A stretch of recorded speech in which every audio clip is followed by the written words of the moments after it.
میں محمدیہ گجرات کے معزز اساتذہ کرام اور میرے معزز طلبہ و طالبات، السلام علیکم ورحمۃ اللہ وبرکاتہ۔ جیسا کہ آپ کو معلوم ہے کہ آج 13 اگست 2025 ہے اور کل 14 اگست ہے۔ 14 اگست 1947 کو ہمارا پیارا ملک پاکستان آزاد ہوا ہے۔ اللہ تعالیٰ نے ہمیں ہندوؤں سے الگ ایک مسلمان ریاست بنانے کی توفیق عطا فرمائی ہے۔ دنیا میں واحد 2 ریاستیں ہیں جو اسلام کی اور کلمے کے نام پر بنی ہیں۔ ایک ریاست مدینہ طیبہ کی ریاست اور دوسری ریاست پاکستان کی ریاست۔ پاکستان اللہ تعالیٰ کا ایک بہت بڑا انعام ہے اور بہت بڑا تحفہ ہے ہمارے لیے۔ ہم اس کا جتنا بھی شکر ادا کریں وہ کم ہے۔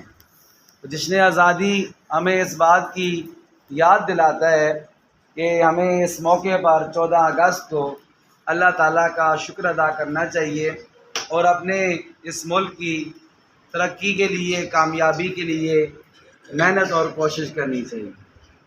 اب ہمیں جشن آزادی کیسے منانا چاہیے یا اللہ تعالیٰ کا کیسے شکر ادا کرنا چاہیے، وہ یہ ہے کہ ہمیں اللہ تعالیٰ کا شکر ادا ایسے کرنا چاہیے کہ 2 رکعت نماز نفل ادا کر کے اللہ تعالیٰ کا شکر ادا کرنا چاہیے۔ جو نفلی روزہ رکھ سکے، ہمارے پیارے نبی صلی اللہ علیہ وسلم کا مبارک طریقہ ہے کہ آپ صلی اللہ علیہ وسلم سوموار کے دن روزہ رکھتے تھے۔ تو لوگوں نے پوچھا کہ آپ سوموار کو روزہ کیوں رکھتے ہیں؟ فرمایا سوموار والے دن اللہ تعالیٰ نے مجھے پیدا کیا ہے، اس لیے بطور شکرانہ کہ میں سوموار کے دن روزہ رکھتا ہوں۔ تو یہ بھی ایک طریقہ ہے شکر ادا کرنے کا کہ بندہ نفلی روزہ رکھ کے اللہ تعالیٰ کا شکر ادا کرے۔ اس کے ساتھ ساتھ یہ ہے کہ ہمیشہ ہم سچ بولیں، جھوٹ نہ بولیں، امانت داری سے کام کریں، امانت میں خیانت نہ کریں۔ اسی طرح ہم کسی کو دھوکہ نہ دیں اور ہر ایک کے ساتھ، چھوٹے بڑے کے ساتھ اچھے اخلاق کے ساتھ پیش آئیں۔ اور ہمارے حکمران، انہیں بھی چاہیے کہ عوام کا خیال رکھیں اور عوام کو بھی چاہیے کہ حکمرانوں کا خیال رکھیں۔ تو اس طرح ملک اور قوم ترقی کرتی ہے کہ جب ملک کے اندر امانت دار لوگ ہوں گے، عوام، حکمران، اور سچ بولنے والے ہوں گے، جھوٹ بولنے والے نہیں ہوں گے اور دھوکہ دینے والے نہیں ہوں گے، وہ ملک اور قوم ترقی کرے۔ جس قوم میں جھوٹ عام ہو، دھوکہ عام ہو، فراڈ عام ہو اور اس طرح کرپشن عام ہو، وہ ملک کبھی ترقی نہیں کر سکتا۔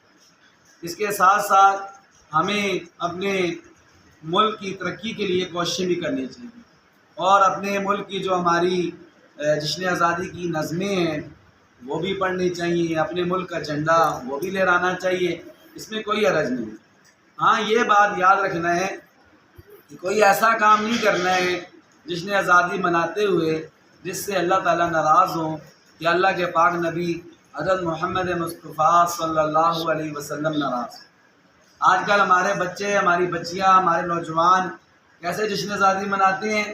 میوزک لگا کر، گانے لگا کر اور اسی طرح باجے بجا کر۔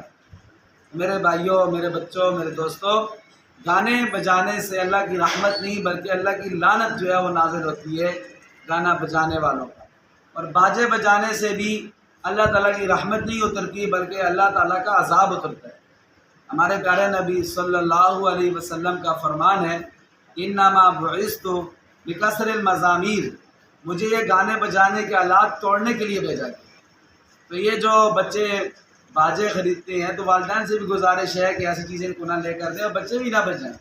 اس کی جگہ اگر کوشش کریں جتنے کا باجا ملتا ہے، 100 کا، 50 کا، 150 کا، 200 کا، اتنے کا ہم ایک پودا لے لیں، ایک درخت لے لیں، اس پودے کو، اس درخت کو کہیں لگائیں، تو اس سے ہمارا ملک سرسبز و شاداب ہوگا، آب و ہوا ہمارے ملک کی صاف ہوگی اور آکسیجن جو ہے ملے گی، اس سے ملک خوبصورت بنے گا۔ تو اللہ تعالیٰ سے دعا ہے کہ اللہ تعالیٰ ہمیں ان باتوں پر عمل کرنے کی توفیق عطا فرمائے۔ وآخر دعوانا ان الحمد للہ رب العالمین۔